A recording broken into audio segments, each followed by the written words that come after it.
Checking in the ball games, Calvin Smith, the freshman out of Hahnville. Camp to throw, has times, got a man wide open. It's caught in stride. It's DiMaggio, 40, 30, foot race, 20, to the house. Just like that, the Lions strike. Carson Camp to Jalen. DiMaggio, Lions on top, 6-0. It was only a matter of time, Mark. They're playing up close. There's no safety backed up, and a nice little post route. And Jalen had about 2 or 3 yards on the cornerback. 82 yards. And DiMaggio beat coverage and outran him to the end zone. All right, week 10 of the Southeastern Sports Network podcast kicking off here tonight as Southeastern got the big win this past Saturday against East Texas A&M. Looks ahead to Lamar this Saturday. We'll talk all about that. Men's basketball getting going this week along with women's basketball. So we're getting in that crossover seasons, and it's a busy time in the athletic world for Southeastern and all the schools that make up the Southland Conference and around the country in the athletic department. Robbie Rhodes, Mark Willoughby with you as always for another week of exciting Lion talk, I guess you'd say, Mark. And a lot to talk about tonight and a lot of opportunities for Southeastern to obviously starting their basketball season to have a great run here as we go through the non-conference before the turn of the calendar into 2026 and conference play starts, and then football in the final stretch here of the 2025 season. So we'll talk about that later in the show, but first it's time for our guest segment this week. As always, it's brought to you by Gateway Ford in Ponchatoula. For all the great deals on new and pre-owned inventory, go check them out on their website, gatewayford.net. Service, got a great service department, collision center, everything you need there, gatewayford.net. Go check those guys out. And as always, Gateway gives the deals. Tonight, our special guest is a really good one. I'm excited to have him on today. Is Mr. Lane Daniel. Mr. Lane wears a ton of hats, not only with Southeastern, but also in the community and his personal life as well. But the main reason having him on here tonight is he is the founder and the president of the LionUp Collective, which you and I have talked about so many times, Mark, on this podcast, and how important that is, not just for Southeastern, but every institution across the country to have a good collective program for their athletic departments. And Lane kind of got that off the ground and got that going. Lane, thanks for being with us tonight. Thanks a lot. We're looking forward to it. Yeah, guys, thanks for having me on. Lane,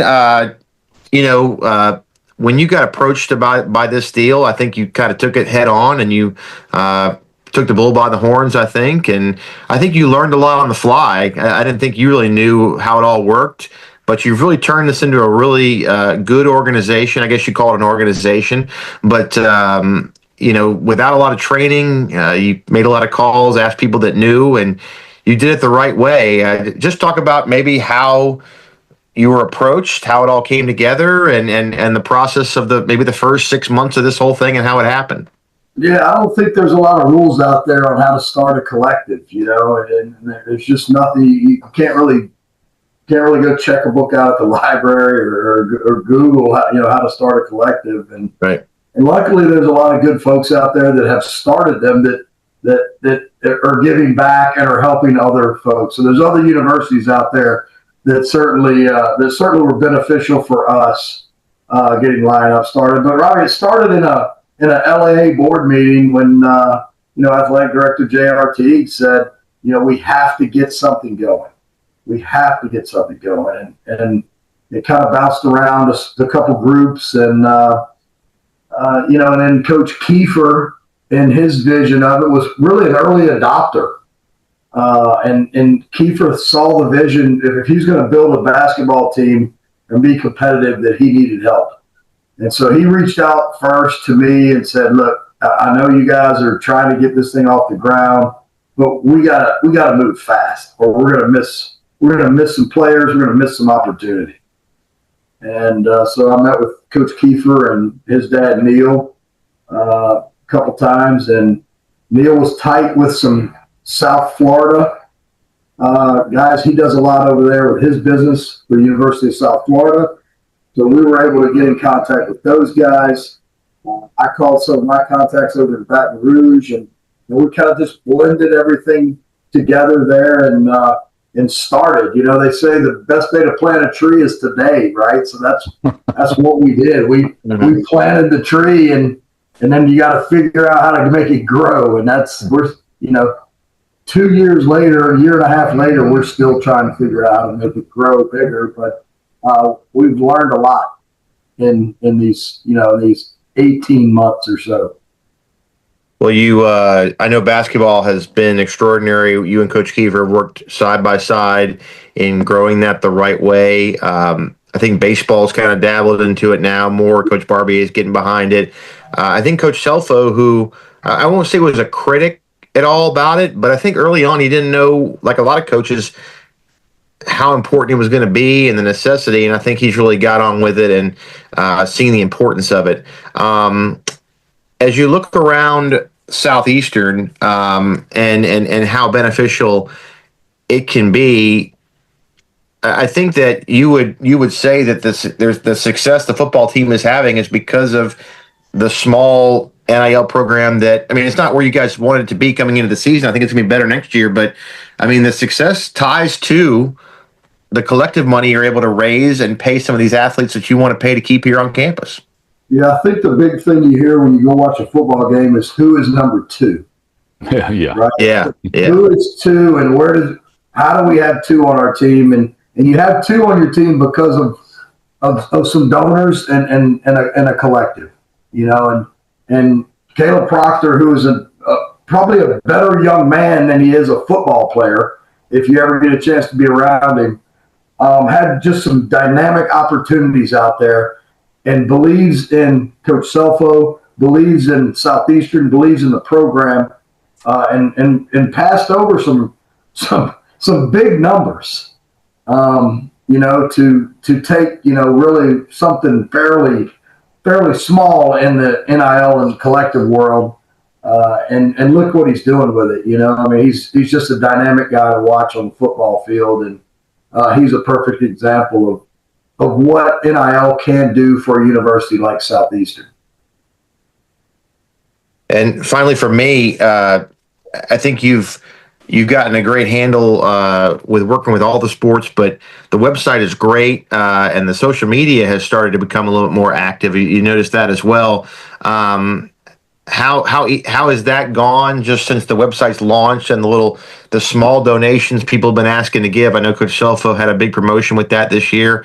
How has that website helped y'all in this process since it launched to raise some more money for the athletes? Yeah, absolutely. I mean, everything's social media driven and web driven, and I'm not very savvy at that, but luckily I have some friends that are, and so we reached out and the website got donated by a really good guy. And, and the social media, we're trying to just keep it moving and shaking and just drive the awareness, Robbie. If you can't give, at least buy in and drive awareness and help us grow the program. I mentioned today we were with Coach Dow at an event tonight in Covington that I just came in from, where we had a pretty successful night. And, it's not always about the money either. We're doing some really cool things with Coach Selfo and his team with restaurants around the city. Mm-hmm. There's 20 plus restaurants right now donating monthly to help feed his team, which is really good. We've got some other projects going, where people are giving, services or helping do little things. It's not always about cash. So right. There's plenty of ways people can help pitch in. There's groups that are cooking for teams, right? That are out there that are having them to their homes and grilling. Where hell, before NIL, you couldn't do this kind of stuff. You couldn't do anything. Yeah. And so Southeastern is in such a great spot because we're a good community in the area, and there's so many giving people. The program's going to just continue to grow as the word gets out, and folks like you and Mark help us spread it. Mark, go ahead. Well, first of all, can you hear me? I'm a little jumping around here. For some reason, my camera or whatever is a little bit off, but hopefully you can hear me, and you guys out in Zoom land can. But Lane, it's called name, image, and likeness. I mean, it's NIL is the name, but it's more than that, obviously. But what's been your response from the corporate world. Obviously, you're tying that to advertising, stuff like that with players. Are you getting responses there in the Hampton community? It's not a big corporate environment, but however, a lot of small business. Yeah, Mark, that's a great question. And, we're getting better at it. And what we're finding is it has to be a win-win, right? It has to be a win for the donor and the corporate side, and then it needs to be a win for the athlete or the athletic program. So we're getting really creative with some good stuff. We're doing some things with Rubio Enterprises, where we've got 10 athletes across the sports, Southeastern sports, and we're going to do really cool things in the restaurants or around the restaurants with contests and naming foods, and there's just a lot of cool things. So we're learning really how to be a better connector of the corporate side of that thing to the athlete or to the coach or to the sport. So, as this thing grows and we see more what's going on out there, we're becoming a better partner in the whole process and connecting the corporate side donors to the athletes. And I know you said there are no rules, so you're making them up as you go, and I'm sure there's always going to be creative ways. And a lot of folks can bring ideas to the table, but right now the big push is the small donors. You talked about the $25 a month, and we feel like, hopefully most can find $300 or whatever that turns out to a year in their budget to do that. Because look at the product on the field right now, and look at the players that are here that would not be if you couldn't offer a little bit of money. Talked about Caleb Proctor. And there are some other guys, but that's kind of where that money's going. It's not to go out and pay $1 million to bring in a quarterback. It's to keep the players that are here that have been thriving and can help this program grow. Yeah, you're exactly right. There's no amount that's too small, and that's what we have to get through here is, we see all the things on the internet and social media from these other schools that, players are demanding these crazy prices, and the good young men and women we have here as student athletes, they're just happy to be supported. They really are. Anything is a blessing to them, and they treat it that way, and they're so just appreciative. And that's probably the biggest word and the biggest surprise to me once I got involved in this is, we all had our pre-thoughts prior to the collective or NIL. We're all older dudes, and we're like, whether I'm in or out. But once you see the appreciation from these young men and women and how they view the little bit of help that they're getting, just is, that's what makes your heart grow and makes you want to grow the program bigger. We had Sam Hines Jr. last year, the Conference Player of the Year, right? And he's up in the developmental league now, trying to make a big league team, and he helped us recruit for Kiefer's team currently and keep the freshman Conference Player of the Year. Like, I'm almost 100% sure if we didn't have Sam giving advice to Jeremy, Jeremy's probably not here this year. So,